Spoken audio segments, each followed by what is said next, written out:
The first session in March, we looked at the Native Americans here that were here during the first European contact.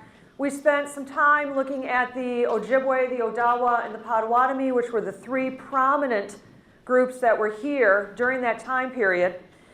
We looked at the French, the explorers, the settlement, the impact of the religion, the Jesuit relations, and then we looked at the fur trade, which impacted not only the French, but also the British. We looked at the French and Indian War. And then when Great Britain took control of Michigan, we looked at the differences between France and Great Britain and the way that they treated the Native Americans.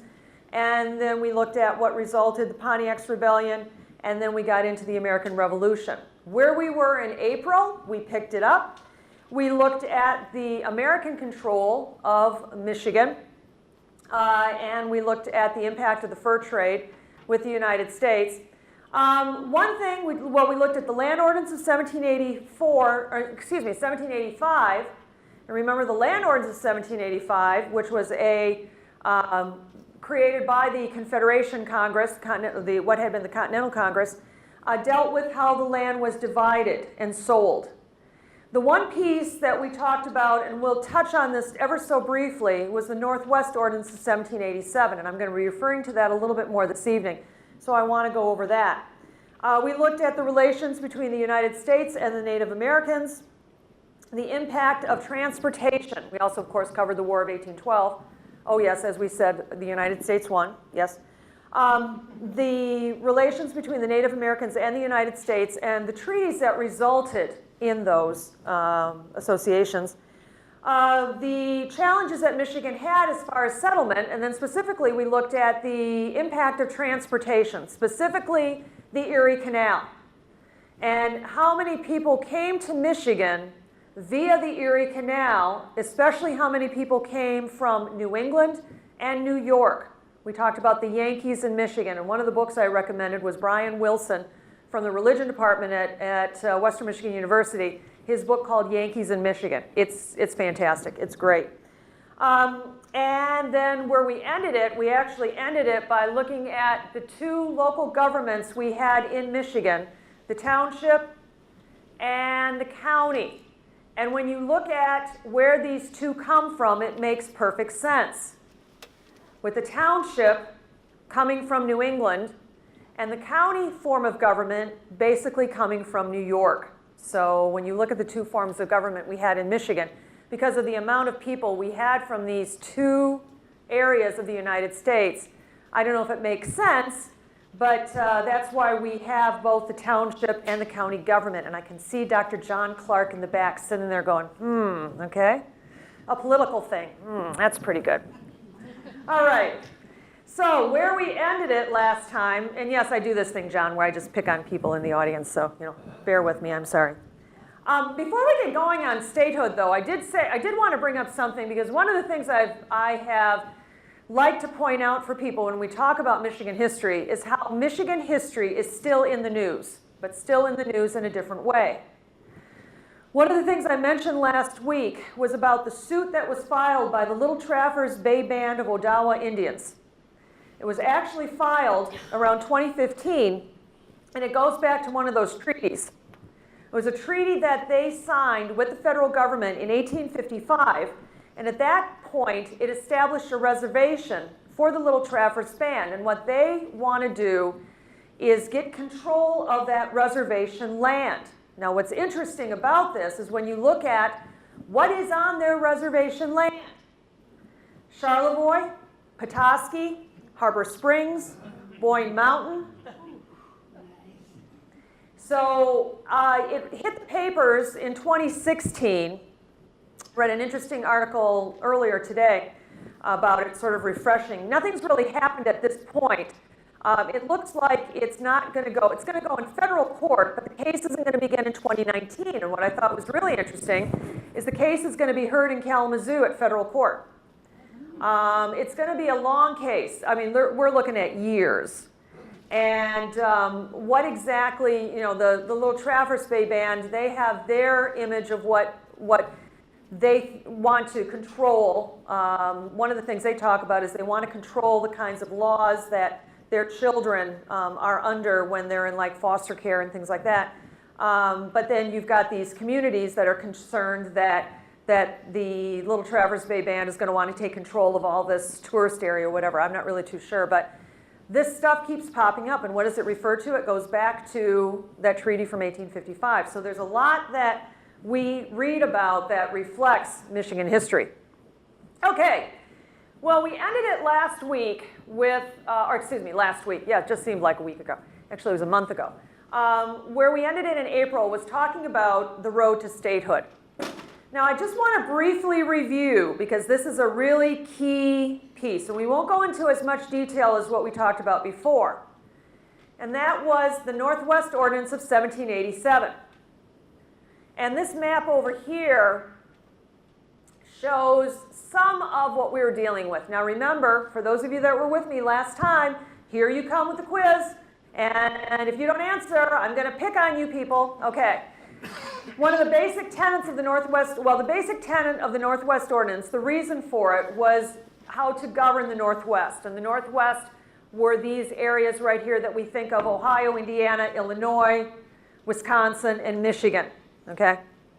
So there were three basic parts to the Northwest Ordinance. The one I want to concentrate on is that first one, because that first one said that, okay, there were two numbers I said. There were no less than this number, no more than this number as far as states go. So there was to be no less than 3, no more than 5 states that were created as a result of the Northwest Ordinance. Well, you can see by this map how many states were eventually created. But the key point was where the Northwest Ordinance said that the boundary of the northernmost states would be. And what it stated was it was to be that southern tip of Lake Michigan. So if you look at this map, you can see if you draw that line right there, that's what the territory of Michigan, which was created in 1805, thought that where the boundary should be, right along that southern tip, okay? So keep that in mind. The other things, just very briefly, there was a 3-stage process to become a state, and the third big part of it was it guaranteed certain rights to the people living within these territories. But keep that in mind about the Northwest Ordinance, because we're going to refer back to that when we talk about Michigan becoming a state. All right, so territorial governor at this time was Lewis Cass. First territorial governor was William Hull. He was the one that gave up Detroit during the War of 1812, and after that was Lewis Cass. So one of the things I forgot to mention last time was by the time Michigan became a state in 1837, what's interesting is that the majority of people who lived here lived on farms. We were a primarily agricultural state throughout the 19th century, and that had an impact on a lot of different things that we'll touch upon.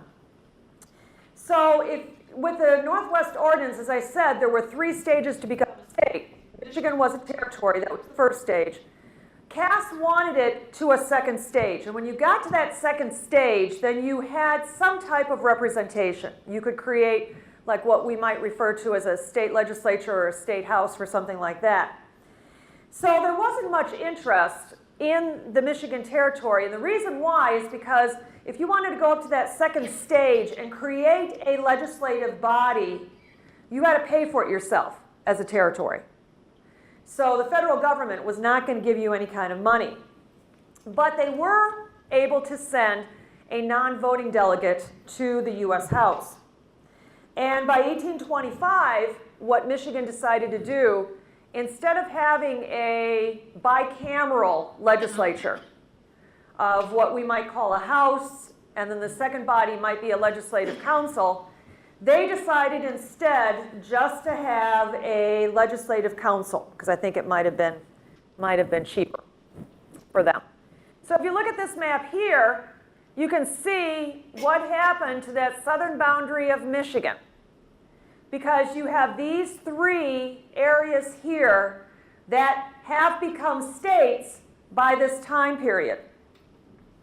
So you've got Ohio right here. Ohio has enough population, because remember, if you reached a certain population, about 60,000, you could petition the Congress to let you write a constitution, and if all went well, you could become a state.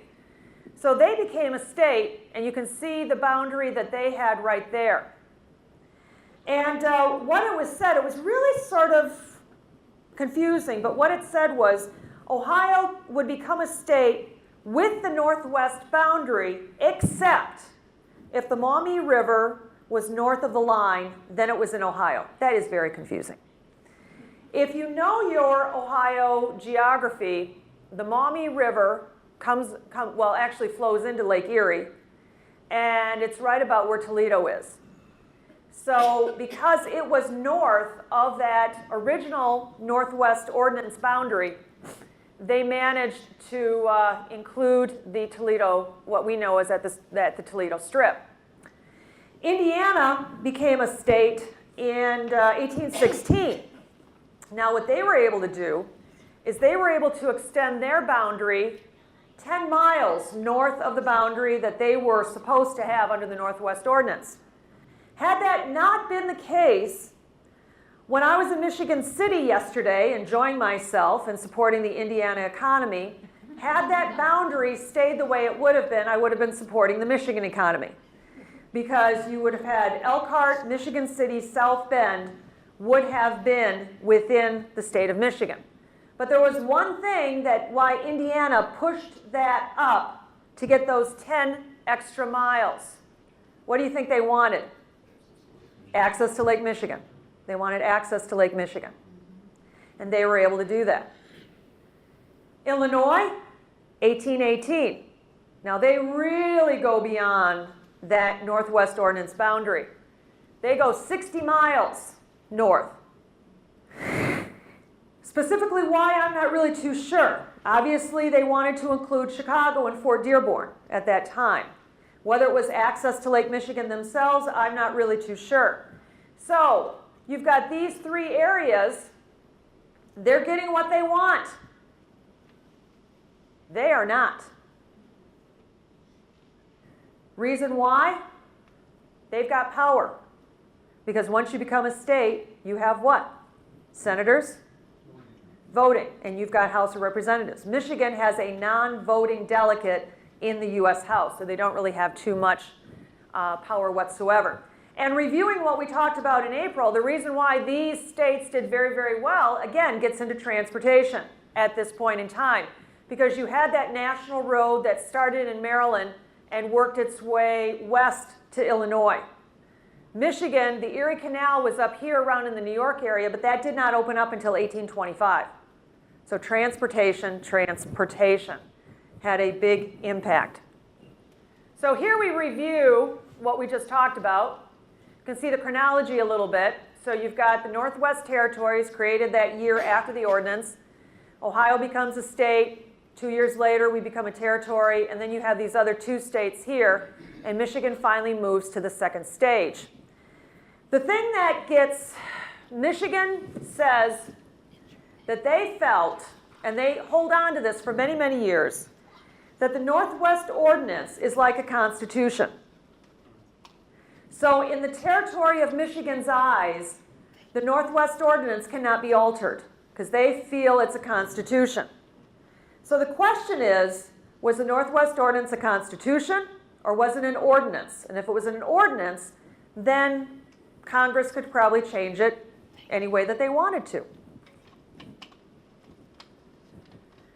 Here's the Toledo Strip. The Toledo Strip is right down here. Now, it seems to me from what I have read, I have not found any evidence that Michigan made any sort of big protest about that 10 miles that Indiana grabbed. This is why we have the Toledo War. Why we had such a delay in Michigan becoming a state. The Toledo Strip is approximately 468 miles square, 8 miles wide to the east, 5 miles wide to the west. And this is what remained in question for many years to come. So why did Michigan want this? Of course, as I said before, the Northwest Ordinance, because they felt that was cannot be changed. You pass this, can't be changed. Economically, you got this baby right here. There were plans in the works to build a canal that would link the Maumee River, or I should say it would link Lake Erie to the Ohio River. There would be a canal that would be built from using the Maumee River a little bit through Ohio, down through Indiana, and then hooking on to the Ohio River. And if you get into that Ohio River, wow, where you could send your goods would be incredible. And we're still dealing with the era where canals were still hot. I mean, look at the Erie Canal. The difference that made in the economy in the state of New York, and the difference it made in the population in Michigan. So this was one thing that Michigan wanted to get their hands on, is having control of that canal. And to have control of that canal, they have to have control of that piece of property there. So we have a series through the years of surveys. Who gets the strip? Who gets the strip? And a lot of what they decided was based on who hired these people. So in 1817, William Harris, he's hired by the state of Ohio. So who do you think he gives the strip to? John Fulton, same thing. Territory of Michigan hires him. I think I know what he's going to say. The interesting one was Andrew Talcott, who actually gets hired by the federal government in 1834. So you can see here, you're looking at a 17-year difference here. I mean, this thing was going on for a long time. Even though he was hired by the federal government, his survey still gave the Toledo Strip to Michigan. So interesting on that. So survey after survey. Okay, so I always love making slides like this. So Michigan wants to become a state, and Congress says no. Well, how and why? Here we get back again to the statement we said. Well, who has the power? A state has the power. A territory doesn't really have the power. Another thing that's going on at this time, about 1831, Governor Lewis Cass, our territorial governor, decides to go to Washington. Sounds like almost a movie. Instead of Mr. Smith goes to Washington, we have Mr. Cass goes to Washington. He becomes the Secretary of War in 1831. And so all during the time that this is happening, and then all of a sudden, oh boy, let's go back. Oh, you don't want to see him yet. Here we go. I always go so fast. Okay, let me introduce you to our Governor Stevens T. Mason. Stevens T. Mason was really interesting. He was from Virginia. His family was political, and his father had actually been appointed the territorial secretary of Michigan in 1830, but left the next year and convinced the people that be, which at that point in time in 1831 is President Andrew Jackson, to make his son the territorial secretary, okay, which he did. He was 19 years old. When Cass left the territory in 1831, who becomes the acting governor? Our 19-year-old boy governor, Stevens T. Mason.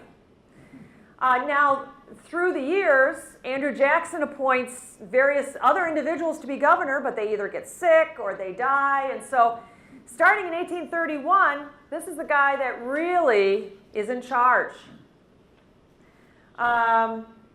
So, he was in charge of appointments.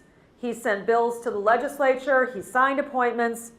And yes, he always has had the moniker of the boy governor. Couldn't even vote in the territory.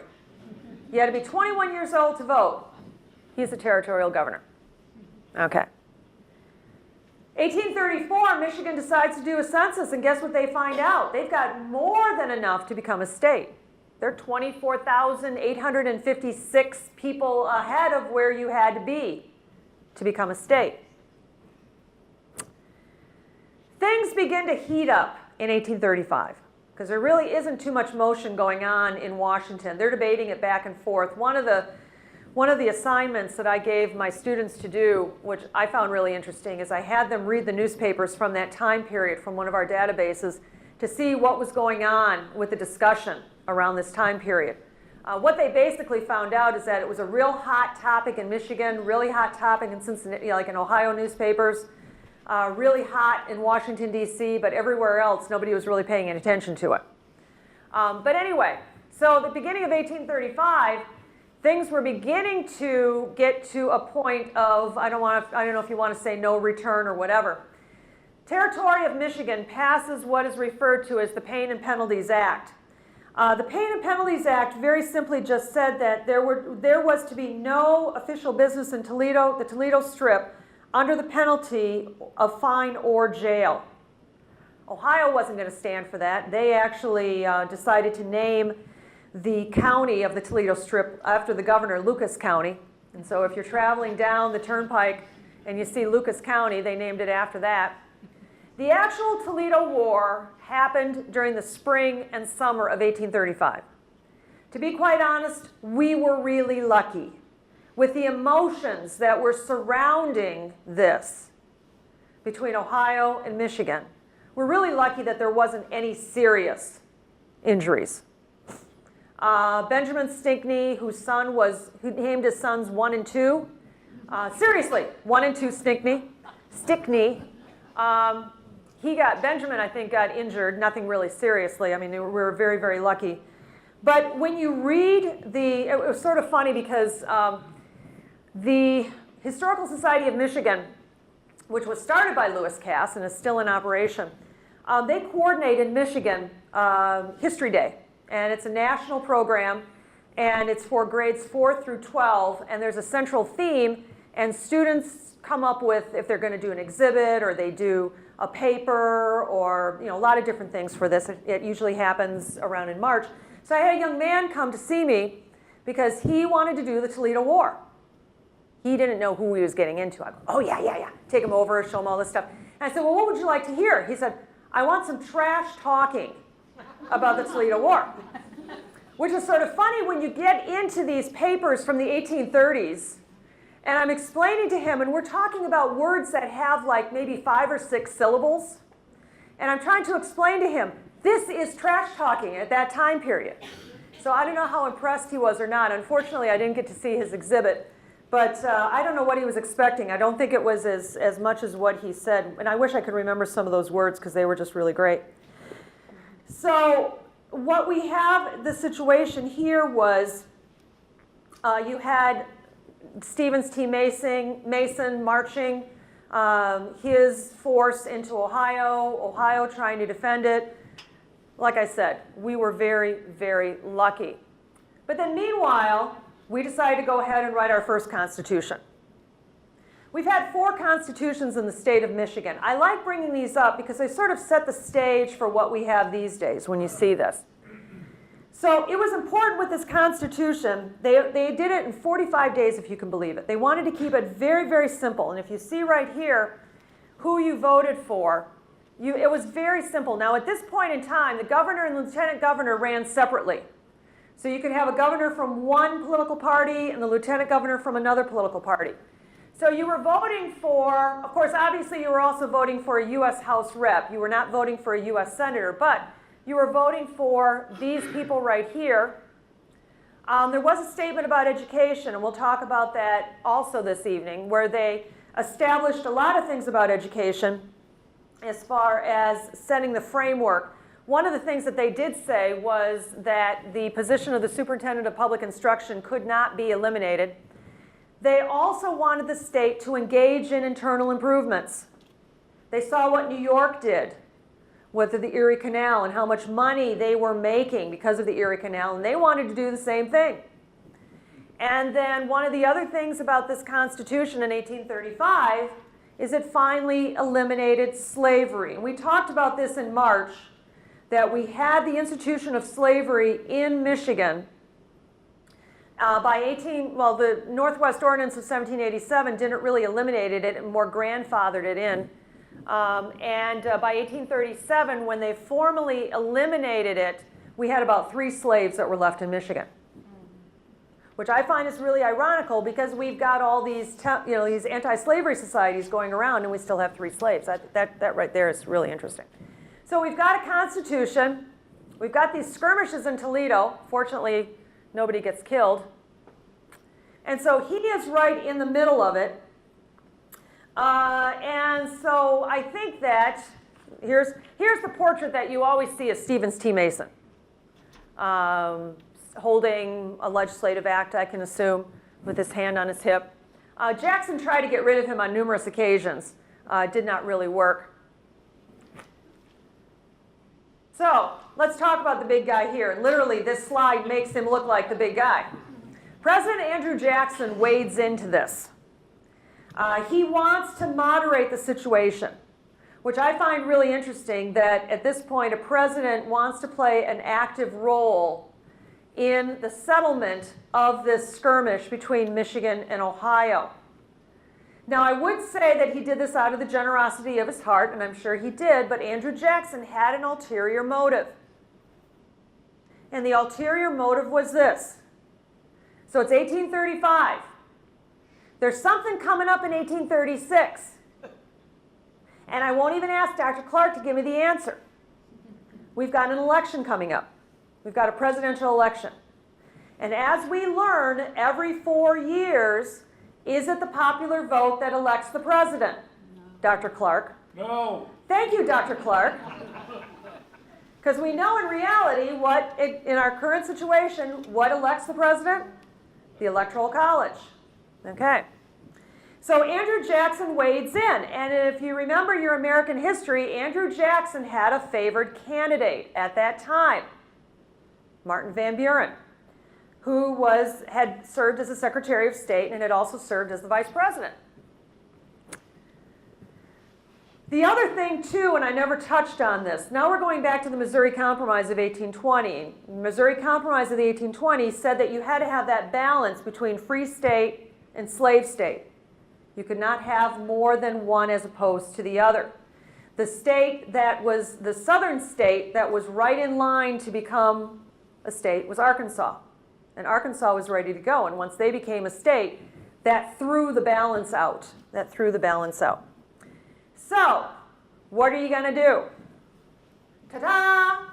You introduce the Northern Ohio Boundary Bill. Okay? Basically, what it said is what you read up there. When Michigan became a territory in 1805, not only did it have the Lower Peninsula, it also had part of the Upper Peninsula, where Sault Ste. Marie is located, where the Straits are located. So as you see right here, if Michigan gave this up right here, they would get the whole rest of this.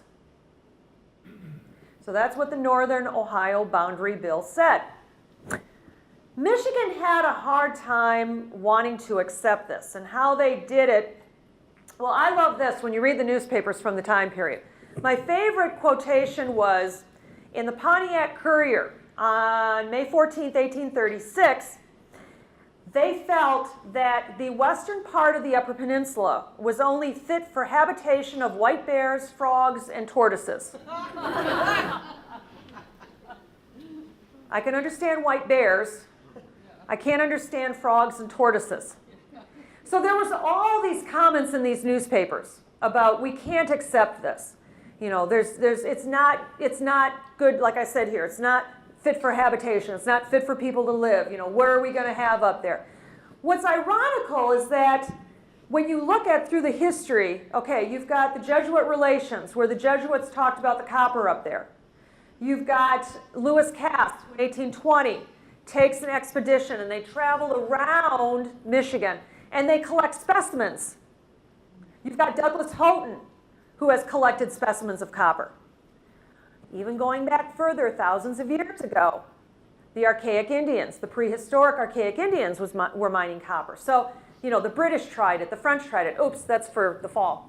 But again, we just did not want it. So, we actually have two conventions. Look at the one this first one is named. I bet you can figure out how they're going to feel about things. So, September, they have their convention in Ann Arbor, and you can see what happened, okay?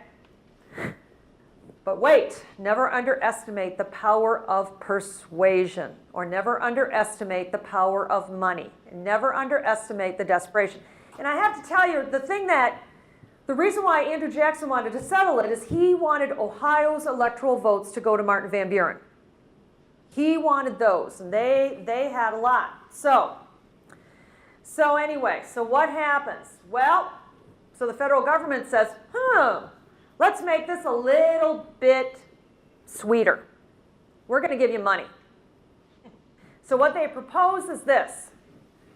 Hey, the U.S. Treasury has a surplus. We're going to give you this, but you got to be a state. And what it was going to amount for Michigan is that they would receive $400,000. Now this is in 1837 dollars. Okay. I don't know what that would be worth today. The other thing they promised them is, remember, with the sale of land, so the federal government buys the land from the Native Americans. We won't get into that because we know how unfair those treaties were for the value of the land. And then you would buy the land from the federal government, so it was considered public land initially. So what they said was, we will give you 5% of the proceeds from this land that's sold within Michigan, okay? And Michigan was doing pretty good. In 1836, in the land office in Michigan, they sold more land here in what was known as Bronson. I don't know if we had become Kalamazoo yet, because we became Kalamazoo in 1836. Than any other land office in the United States, which is incredible. It's like $2 million worth of land just from the land office here in this area. So that looks really enticing. So they have another convention just a couple months later. And the compromise is approved 62-10. So, you know, Michigan really felt, you know, like, why was there so much hesitation? Why was there so much fight on Michigan's side to accept the compromise? I think one of the reasons was that Michigan felt that they were being forced to do something that no other state had been asked to do, and that was to accept this kind of thing. They knew about the region, but all they did in those articles that came out at that time is just emphasize the negative parts of it. It was too cold, it was too way far, you know. So, but Jackson signed the bill, and we became a state on January 26, 1837. We were the 26th state. So there we are. So, what happens in the election of 1836? This is sort of like a postscript, which I find very, very interesting. So in the election of 1836, you had the two major candidates were Martin Van Buren and William Henry Harrison. What's interesting, when it came to the electoral college votes, Indiana and Illinois and Michigan had about 3 electoral votes. They put him towards Van Buren. William Henry Harrison got Ohio's votes. So Jackson didn't succeed with that. Van Buren was also supported by the state of New York, and Van Buren won 170 electoral votes to 73. So he still won, but Jackson's ploy of trying to get Ohio's electoral votes did not succeed. All right, so Michigan now is a state. And so Michigan held its first election before we became a state, actually a couple years before, about a year and a half before we became a state, November of 1835. Our first governor is no more than Governor Mason. And this is a photograph of the first capitol that was located in Detroit. This is actually when it was no longer a capital, when it was a school, when the capital moved to Lansing.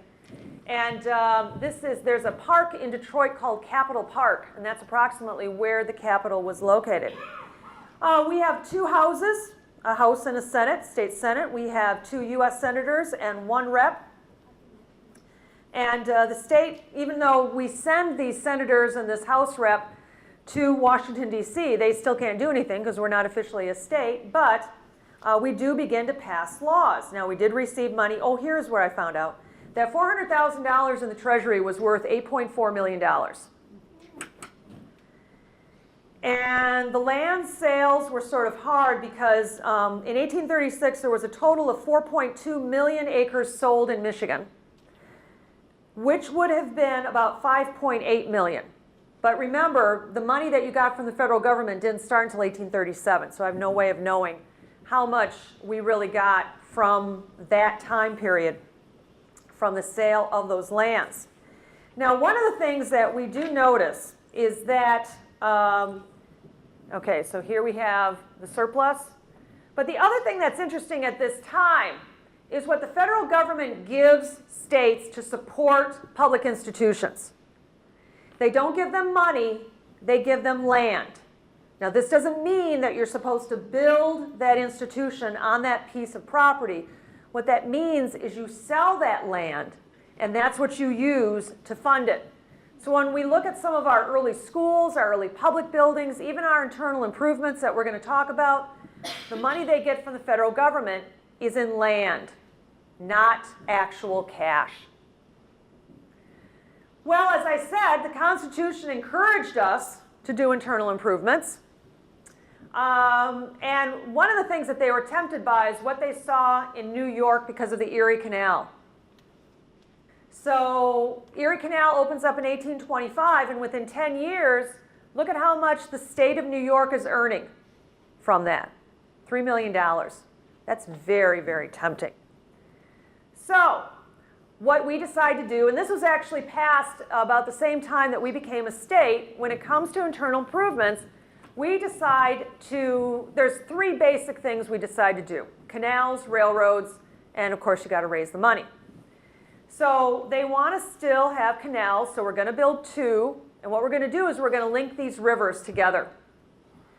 Then we're going to build 3 railroads, and we're going to try to get the governor to raise over $5 million to put this together. Now, in addition to that, it also called for a survey for a canal up at the Sioux. It also called for some smaller projects, some smaller railroads, surveying various rivers.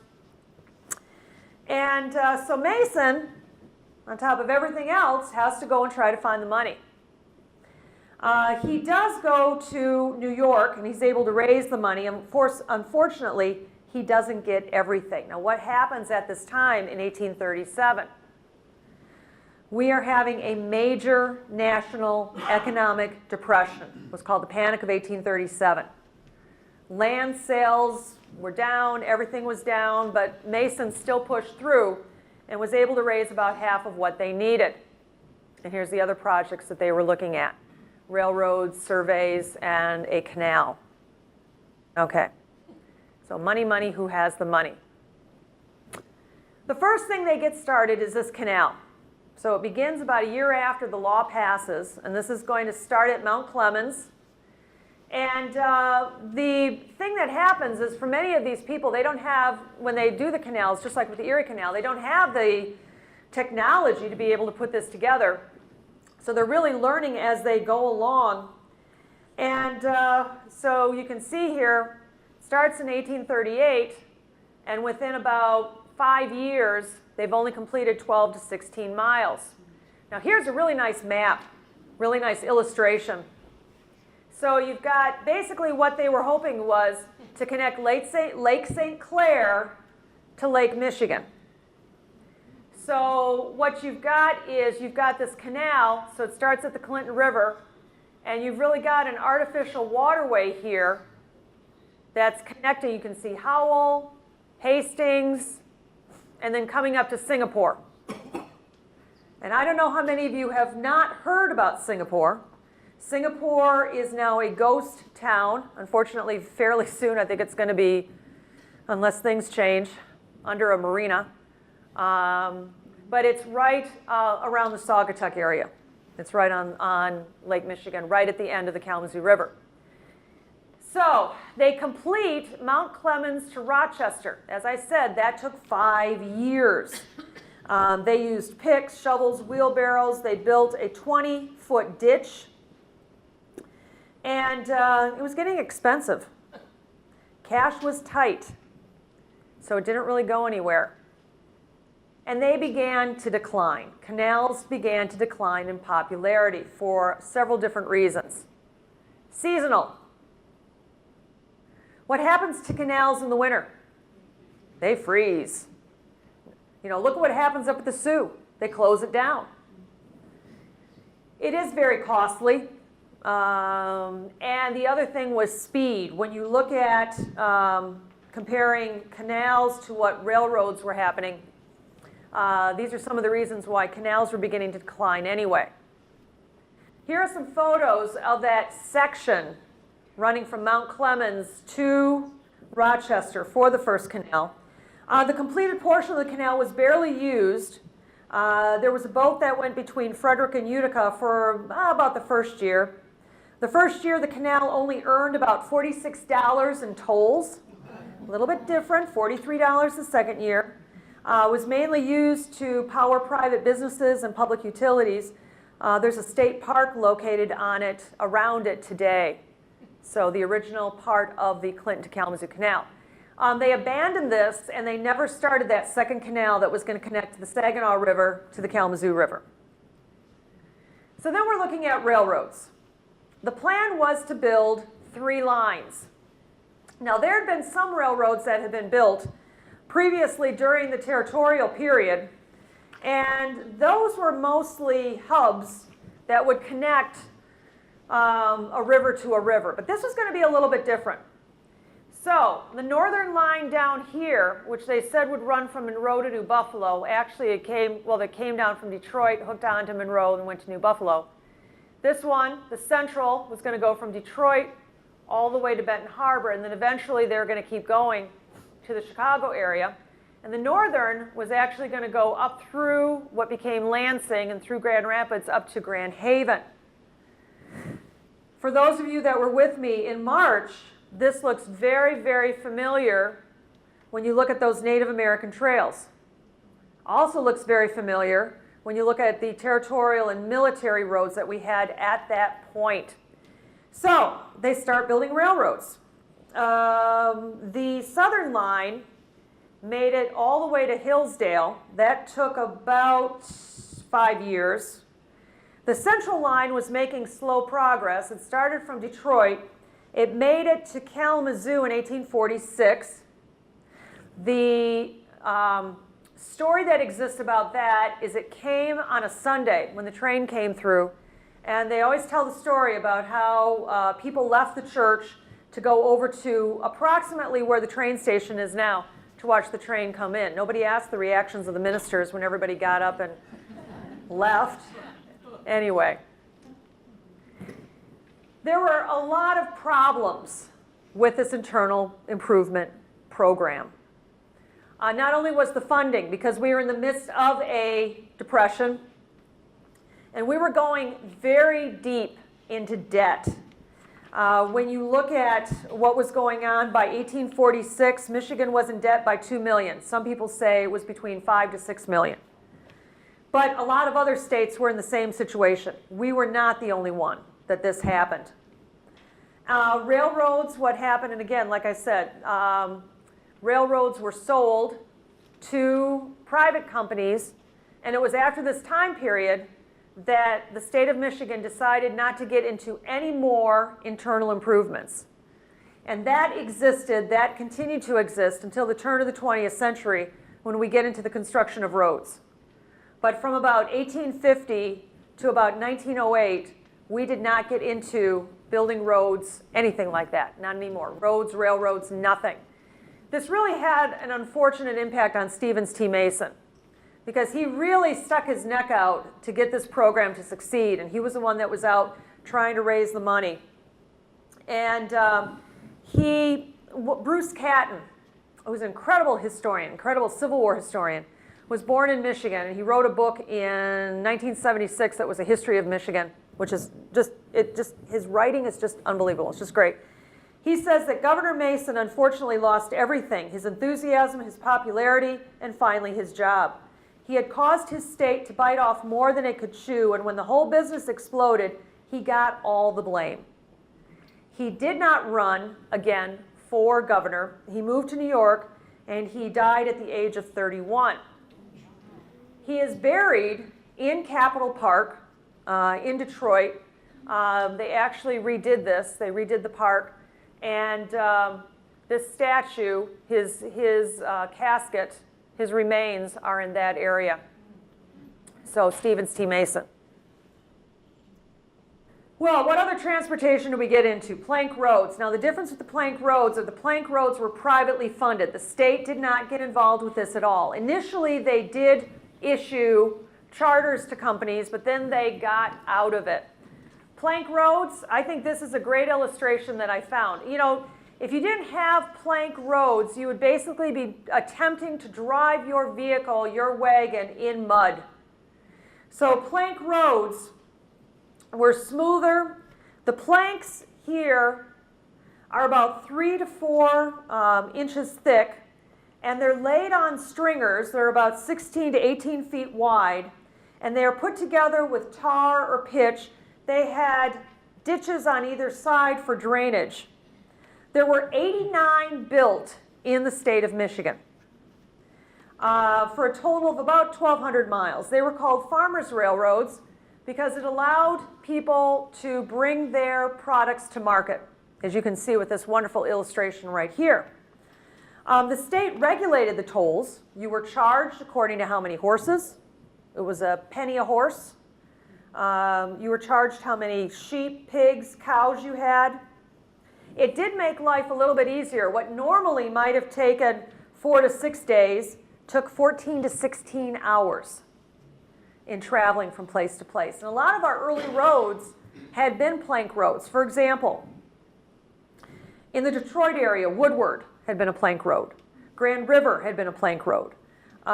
In Grand Rapids, Bridge Street, not far from where I grew up. Plainfield, Alpine.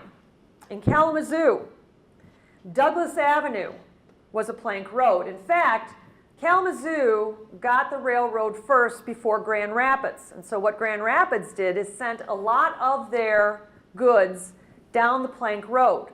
And the plank road sort of paralleled US 131, but it started at Douglas Avenue and went through what you might want to call old US 131. When you think of going through Plainwell and Martin and Wayland, and I mean, that was the old plank road and how it hooks onto Division when you get into Grand Rapids. That was the plank road. One of the problems was, of course, they needed maintenance. Oh, the other thing, Portage Street had been a plank road. Lover's Lane had been a plank road. So a lot of those roads were improved because of planks. They needed maintenance, but by 1900 there were still 23 plank roads in business. Okay, so transportation. Let's look at education. During the territory, there was certainly a plan for education. Let me introduce you to the individual in the right-hand corner. We saw a picture of him last month. This is Augustus Woodward. Augustus Woodward was one of the territorial governors when Michigan became a territory. I still believe, even though there's difference of opinion, but I do believe that Woodward Avenue was named for him.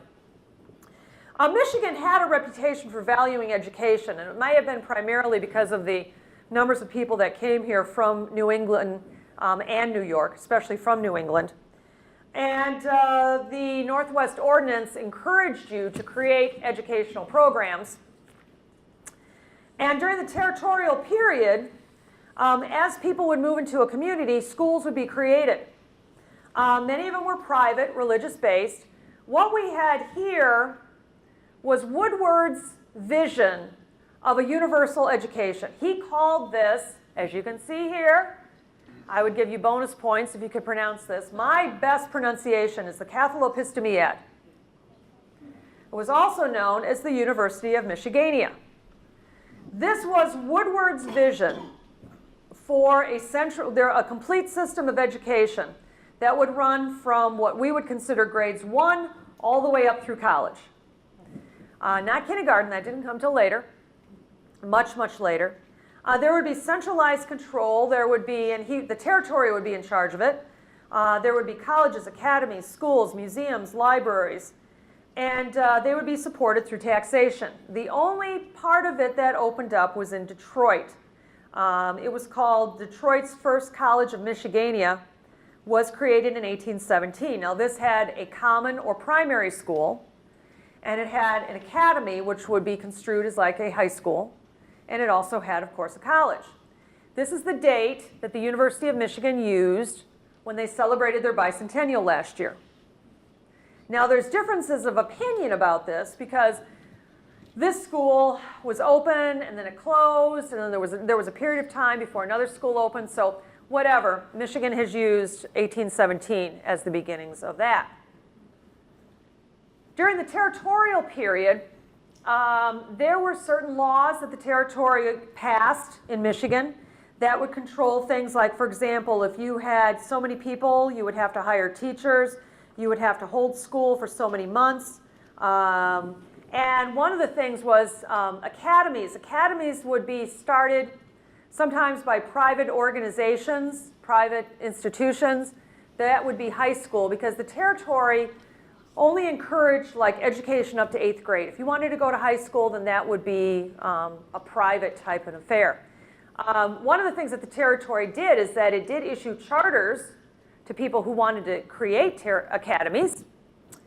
And in 1833, they issued a charter for an institution which is still in existence in Kalamazoo, the Michigan and Huron Institute, which was a theological seminary and an academy. It was a private school. Now, you may not know it as the Michigan and Huron Institute, but you know it as Kalamazoo College. So Kalamazoo College traces its history back to 1833. As far as funding goes, Section 16, this gets back to the Land Ordinance of 1785, where they would fund it from the sale of the land on Section 16. Remember, you didn't have to have that school on Section 16. The other thing that they would get money for schools are through rate bills. This is a rate bill that we have in our collection. This is actually much later. But what they would do is they would charge you according, because this is 1848, they would charge you according to the numbers of days that your child went to school. So if you look here, you may not be able to pick them out, but we've got some guy here named John Millam. Millam Park. Sound familiar? Now, if you look here, you can see that, okay, so this guy, like 39 days. This guy has 229 days, meaning he had a lot of kids. And so they charged them according to how many days his kids went to school. And that's one of the ways that they were able to fund education at that time period. So what happens once Michigan becomes a state? This right here is a statue that is in the city of Marshall. And it commemorates two individuals. Commemorates John Pierce and Isaac Crary, who wrote the statement about education. And then John Pierce later became our first school superintendent and came up with the education plan for the state that really laid out a lot of the things here. So what they did with the Constitution, some of the other things, we talked about the superintendent, also about how things were going to be financed, how the fund was going to be distributed. They were going to let the superintendent worry about that, figure that out. They did say that the primary school had to be open 3 months a year. And you will see that with Michigan, that they tell you how long school has to be open. Why? This is where I get to answer the questions. Why would they do that? Why would they say the school has to be open 3 months and, well, the school has to be open 6 months? It gets back to the issue of not money so much, farming. Okay? The majority of people in Michigan at this time were farmers. So that's one of the things that you would see. When John Pierce became superintendent, he had about 6 months to come up with a plan. And so some of the things that he had in there was, for example, what a school district would have. And a school district had to have a moderator, an inspector, a director, an assessor. The funding was really interesting because what they called the primary school fund, and this was from the sale of Section 16, would go to this fund, the primary school fund, and the way that it would be distributed would be how many students were in each district, which I find really interesting. When you look at even today, it's not called the primary school fund, but the way that we fund education here in Michigan, school count. That goes back to the 1830s when we had that, the whole concept of that. It's interesting with libraries, what they said about libraries at this time period. It said that if voters appropriated $10 a year for books for a library, they would get a share of the penal fines. I always have fun with students when I ask them what penal fines are. Now, you're shaking your heads yes, because none of you got charged any penal fines in your career, of course, you know. But this is where, you know, if you're drunk and you're caught, if you got traffic violations or whatever. And there are some libraries that still rely on those penal funds. Now, I don't think it's as much as what it used to be, because penal fines are now being used for other things, to fund other things around the state. But I will always remember, and I always share the story, when I was in library school and I took a class on public libraries that was taught by the woman who was the director of the East Lansing Public Library. She made a joke tongue-in-cheek. She said they always liked it when students at Michigan State University rioted. Some of you who are laughing know what I mean. Because if they riot, they get arrested. If they get arrested, they get charged penal fines. I don't think she was being serious, but we thought it was funny. And I've still brought this up years later. So, and this is something that, again, has been going on for a long time. The other thing that this education plan talked about was a university, that the state would open a university.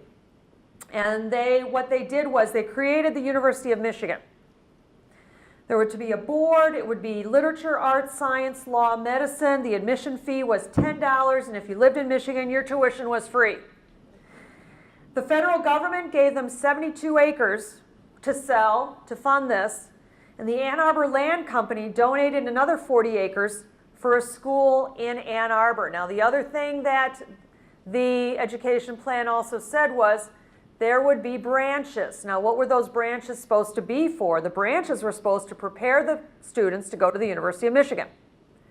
There was a big competition to become a site for a branch. And Kalamazoo became one of them. This is a drawing of the first branch building. There were 17 towns that made requests, 9 were chosen, including Kalamazoo. And they offered land and the building, they paid the principal. And it was located in Academy Square in what is now Bronson Park. And that's why that road between the courthouse and Bronson Park is called Academy, because that was Academy Square. So the branch building was on the eastern side of Bronson Park. And the branches were supposed to do 4 things. It was supposed to, of course, prepare male students for the university, because females were not going to be allowed for a while. In fact, I don't even think they thought about it. It was going to take about 30 years to do that. But in addition to that, it was going to train teachers. It was going to provide some level of education for women. And the other thing was it was supposed to provide agricultural, there was supposed to be an agricultural department because we had so many farmers and they wanted education. So Kalamazoo's branch opened in 1840. Actually, no, 1838 it opened up, and it stayed opened up for a couple years. What happened is that eventually it merged with the Kalamazoo Literary Institute, which previously was known as the Michigan and Huron Institute, which of course became part of Kalamazoo College. And the branch support ended in 1846 by the state of Michigan. Some of these branches in other communities became high schools. And in this case, this building became part of an early part of Kalamazoo College at that time. University of Michigan opened up in 1841 in Ann Arbor. They were the only one for many years that was allowed to issue degrees. As far as education, there's a few other things that happened before the time of the Civil War in Michigan. One of the things was in the 1840s, we look at allowing graded classrooms. We look at allowing districts to combine into unions, union school districts. You see a lot of union schools. Our first union school was on the site of where Old Central is located. We later on see that communities are getting the right to tax for primary schools. And then later on, by 1859, the state allows communities to create school boards to govern education rather than a village board of trustees, and also to create high schools. So here's our Union School building, opened up in December of 1858, 1859. This held grades 1 through 12. We also had some branch schools that were scattered through the village at this point in time. Another type of school we opened up in Michigan, and we were one of the first to open it up. As I said, the first normal school west of Pennsylvania was, again, the normal schools. And again, we wanted to get an educated group of individuals to teach, and so the normal school was created in France, brought over here to the United States, and again, we see the repetition of federal support. This one opened up in Ypsilanti. It is now known as Eastern Michigan. The other college we have at this time is our agricultural college. We had a constitution in 1835. We have a second one 15 years later, both of which say that there's going to be an agricultural college, which does not happen. The branches also, as I said, were supposed to cover agriculture, as was the University of Michigan. Unfortunately, the University of Michigan did not include that in their curriculum. The first agricultural college opened up, as I said, in 1855. Well, was created in 1855, opened 2 years later, got land from the federal government. The land that was founded, or the land that was chosen, was a land east of what is now our capital. And as I said here, they were the first in the United States. This is an early map from opening day, and I think this is interesting because this is called the Lansing-Howell Plank Road. And if you're familiar with East Lansing, that's Grand River. So you can see the site of Michigan Agricultural College. This was one of their early buildings. It was called Saints Rest. And here's the seal, founded in 1855.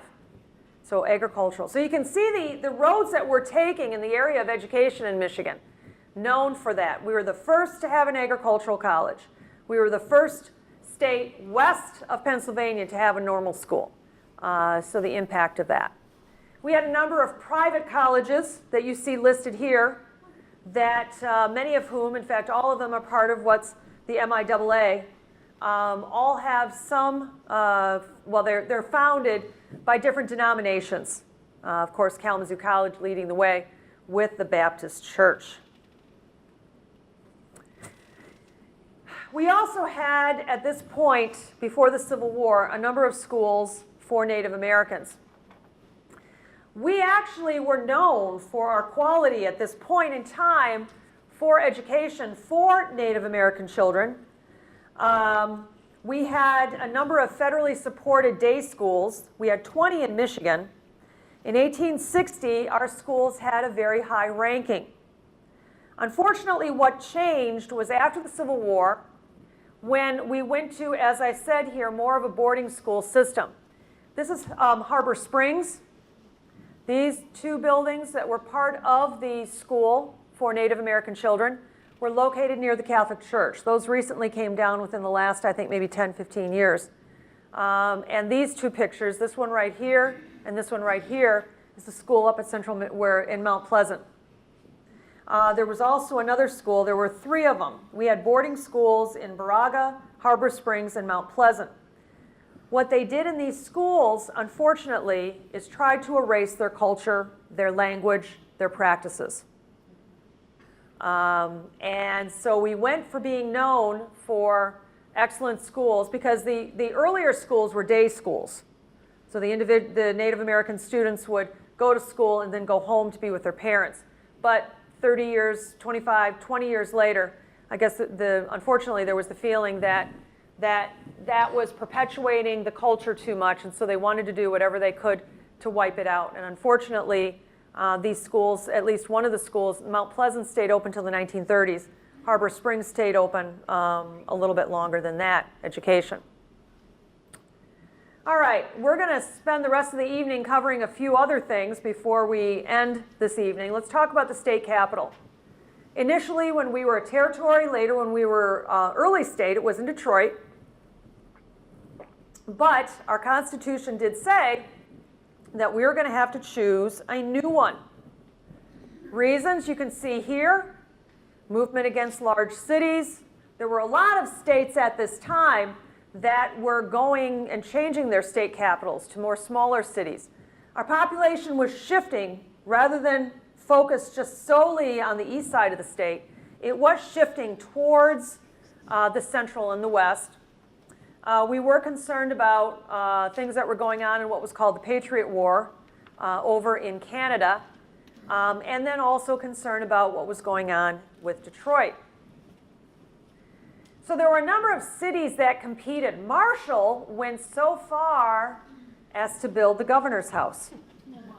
And if you've ever been in Marshall, it sits up on top of a hill because Marshall assumed that they were automatically going to get it, and they went ahead and even built the house. Nice little Greek revival with a returning cornice and, oh wait, I'm getting into walking tour mode. Got to get out of that yet. Don't have my microphone on. Well, no, I do have my microphone, but not my official microphone. Anyway, and this city right here, which really didn't exist before this, was chosen. Lansing was chosen. James Seymour from Genesee County offered free land for it and temporary buildings. He showed that it was an average of 85 to 90 miles from various spots. And he had this where he had copies where he showed every member of the legislature. It must have been a slow day in the legislature because the House voted 13 times, the Senate voted 51 times on this issue. Finally resulted in Lansing, and they moved in 1848. So we have this right here, as I said, was the first capital. Eventually, look at what they did to it. Can't really say mansard roof, Queen Anne, whatever. I mean, the original capitol is underneath that building. Unfortunately, it burned down. In Lansing, at least, well, in Lansing, this was the first building in Lansing that served as our capital. And that was there in 1847. It was only supposed to be a temporary building, but our third official capitol building is here, where it is right now, and this was completed in 1879. So our capital switches to Lansing at this time, too. So let's talk about what else was going on in Michigan at that time. And we're looking at the reforms, what I call the reforms before the Civil War. Exactly why? For a lot of different reasons. Some of these reforms were based on religious principles. Some of them to the response to what was going on in the United States with the changing population and the need. The other thing, too, is the rise of Andrew Jackson and what was considered the Democratic Party, but the feeling of needing to be involved with things. The reforms in Michigan covered a lot of different areas. Covered such things as consumption of alcohol, where if you'll notice at this time period, in the 19th century, before the Civil War, we were looking more at temperance rather than total prohibition. A little bit different there. We look at the creation of all types of asylums, whether for people who have committed crimes. And so at this point in time, you have the creation of the jail, the prison in Jackson in 1841, which was considered to be very forward, if you consider this very forward, that you had individual jail cells, which at that time was considered very progressive. As far as people who are mentally ill, we have the movement for a hospital, the Michigan Asylum for the Insane. And the thing that you see these communities doing, whether it's Jackson for the prison or Kalamazoo for the mentally ill, they understand the economic value of these institutions. And so they are going to do whatever they can to get these institutions housed in their city. In Kalamazoo, initially they gave a certain amount of acreage in what is now the Stewart neighborhood. That was thought not to be enough room, and so they acquired 160 acres on Oakland Drive. And there were other incentives that they would do too. Here's a photograph of one of the first buildings. I think this was the male, I don't know if it's a male or female department. And the hospital opened up in 1859. The other thing, I guess you could call this asylums, and that is institutions that were created to take care of people who were poor or destitute. As you can see here, it was the responsibility, not of the township, not of the state, but the county to do that. And what they adopted was something that had originally, in England, they were called almshouses. Here in the United States, they're called either poorhouses or poor farms. This is one that is in Ottawa County, was in Ottawa County. This is the Van Buren Poorhouse, which is the museum. And this is the one in Kalamazoo that was located where River Oaks Park is located, between Comstock and Galesburg. It was originally a utopian society called the Alphadelphia Society, but then later became the Poor Farm. And very interesting about this is that we actually have a ledger from the, I'd say probably the 1880s, where it lists the people who are at the poor farm or the poorhouse. And it's incredible why people were sent there. Poverty was one thing, but also prostitution, alcoholism, old age, a wide range of reasons for why people were sent here. But people considered this very forward thinking. So, the poor. Then probably the one area that we became very well known for was our opposition to slavery. And yes, well, we have two pictures here. This is Elizabeth Chandler, who lived in Michigan. She was one of the first women to write poetry with slavery as a central theme, the abolition of poetry. And then down here, you have Laura Havlin, who ran an institute called the Raisin Institute, which was located near Monroe. It was one of the first institutions that was involved with educating African American women, young women that were living in Michigan. She also, her photograph here, you can see she's holding some of the examples of slavery. She became an ardent abolitionist. In both of these cases, these two individuals also illustrate the impact of the Quakers, who were, who, as I said here, led the way to oppose slavery. At one time, we had 30 anti-slavery societies in Michigan. We had a couple things happen that really, I think, fueled our opposition to slavery. One of those is the Blackburn case. And what you had here, the Blackburn episode, I guess is what they said here. There was a book that recently came out about this. This happened in 1833. And Thomas Blackburn, who was 21, and his wife had escaped from Kentucky, and they came to Detroit in 1831. So we were still a territory. 2 years later, the owner's relatives and lawyer came to claim him, and the judge could not refuse because of the federal laws that existed, and so the Blackburns were jailed. There was a riot in Detroit. Thornton and his family escaped, and they went to Canada. Now, what was important about this is that this episode led to the first extradition case between Canada and the United States. So we're dealing about 1833. And what it resulted in was, what was said was that the British colonial law, that you were not able to extradite people to a jurisdiction that imposed harsher penalties than they would receive for the same offense in Canada. And there was no slavery in Great Britain at this time, in Canada. So as a result, this is one of the reasons why you had a number of fleeing slaves that went to Canada, because they knew they could not be extradited. And a lot of that was because of the Blackburn case in 1833. Michigan became known for being a leader in the Underground Railroad. And unfortunately, for those of you sitting in the back, you might not be able to see this as well, but this map has some of the sites on the Underground Railroad. There's no exact date for when it started in Michigan. Stations ran between 10 to 15 miles. The majority who participated were Quakers. We had a couple different lines. There was a line that came through Cassopolis and traveled through Schoolcraft, hooked into Battle Creek and Marshall. You can see this one's going up through Lansing, Durand, and through Port Huron. This one is continuing through Jackson, Ann Arbor, Farmington Hills, and going on. They even have Royal Oak listed here. And then hooking on to Detroit, and then escaping into Canada. There was also a line that went up through Hillsdale, around in this area. So they're all heading to the east to get to Canada. It's estimated that in Michigan, about 40 to 50,000 escaped from Detroit. We have no real numbers. We have no way of knowing exactly how many did. A number of people in Detroit were conductors.